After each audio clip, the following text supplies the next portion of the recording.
अस्सलाम वालेकुम, welcome to my channel. आप देख रहे हैं my cooking hub YouTube channel. आज मैंने बनाया जी कस्टर्ड और ये मैंने सोचा चलो कुछ नई किस्म की कोई चीज़ बनाते हैं।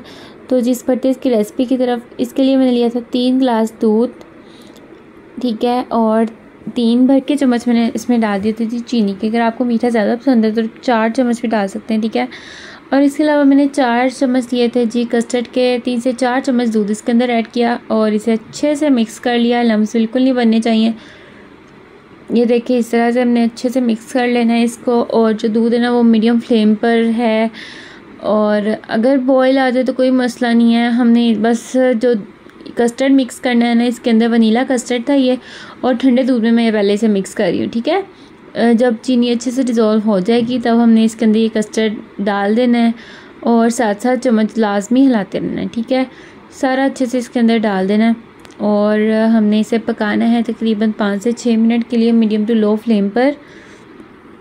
कंसिस्टेंसी आप इसकी चेक कर सकते हैं। 5 से 6 मिनट के बाद हमने इसे बहुत ज़्यादा थिक नहीं करना, ठीक है। लिक्विड रहना चाहिए बाद में भी, इसीलिए ये बहुत एहतियात है इसे बनाने में। 5 से 6 मिनट ही आपने इसे कुक करना है, ठीक है। इसके अलावा मैंने लिया था जी केला से फ्रूट कॉकटेल, और मैंने लिया था जी फ्रूट केक, ठीक है। थोड़ा थोड़ा सब लिया था, मतलब 2 टीस्पून होंगे ये सारे, ठीक है। सबसे पहले मैंने केला इसके अंदर डाल दिया है और फिर इसके अंदर मैं डाल दूँगी जी केक। कोई भी आप केक ले सकते हैं बेकरी से। हमने इस तरह से इसके क्यूब्स काट लेने, ठीक है। अगर आपको केक्स वगैरह मतलब फ्रूट केक वगैरह ज़्यादा पसंद है तो आप ज़्यादा डाल सकते हैं। ये फ्रूट्स स्किप भी कर सकते हैं, सारे फ्रूट इसके अंदर डाल देने हैं। कोई भी फ्रूट आप ले सकते हैं, आप ग्रेप्स भी डाल सकते हैं, आप इसके अंदर मेवे वगैरह भी डाल सकते हैं। तो जी मैंने सारे फ्रूट इसके अंदर डाल दिए हैं, और जो कस्टर्ड था वो मैंने ठंडा होने के लिए रख दिया था। जब वो ठंडा हो जाएगा तब हमने डालना है इसके अंदर, ठीक है। और हमने उसे फ्रीज़र में बिल्कुल नहीं रखना, हमने उसे फ्रिज में ही ठंडा करना है। अगर हम उसे फ्रीज़र में रखेंगे तो कस्टर्ड अलग हो जाएगा, तो मतलब कस्टर्ड वैसा नहीं रहता जैसा हमें चाहिए होता, ठीक है। लिक्विड नहीं रहेगा, और हमने फ्रीज़र में बिल्कुल नहीं रखना। तो जी हमने इसके अंदर कस्टर्ड डाल देना है, और ये मैंने रखा था फ्रिज में।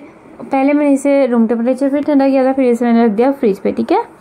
और अब मैंने इसके अंदर डाल दिया है। अच्छे से इसे मिक्स कर लेंगे, प्यार प्यार से मिक्स करना है कि ताकि जो केक है ये बिल्कुल भी टूटे ना, और इसकी शक्ल भी बहुत खूबसूरत रहे। तो उम्मीद है कि आपको मेरी रेसिपी अच्छी लगी होगी। अगर अच्छी लगे तो प्लीज़ प्यारा सा कमेंट कर दीजिएगा, और मेरे चैनल को सब्सक्राइब करना मत भूलिएगा। और मिलते हैं अपनी न्यू रेसिपी के साथ। अल्लाह हाफिज़।